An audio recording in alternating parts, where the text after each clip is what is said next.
Hello everyone, I hope you are doing very well.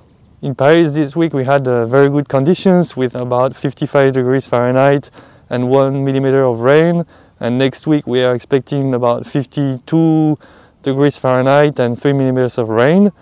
And this weekend I traveled to northern France to visit my parents and to show you how Salicornia grows along the sea in natural conditions, in salty grounds and salty water.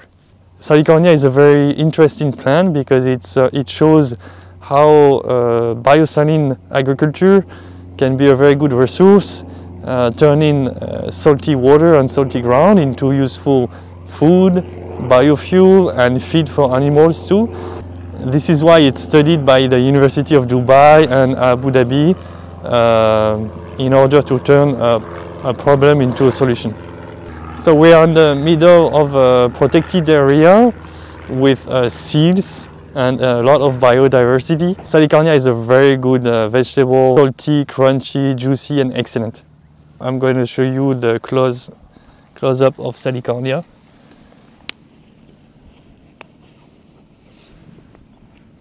So you can see these very small asparagus, like they're just starting growing up after spring, and they are a few weeks old, and within like one or 2 months they're gonna be 30 to 40 centimeters high and ready to eat. So Salicornia is from the family of Chenopodiaceae, like spinach, beets. It germinates in relatively fresh water and then likes salty water.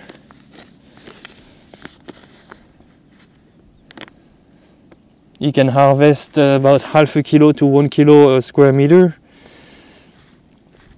and we're currently doing a cultivation test at the nursing home. On April 21st, it's going to be the International Day of Creativity and Innovation, so it's a good reminder that problems can be turned into solutions, like in this example. This is all for the Salicornia video. So if you have any ideas or advice about Salicornia, don't hesitate to send a message. So we are hoping this project can inspire as many people as possible to start food gardens. Thank you very much for your help, and I'll see you soon.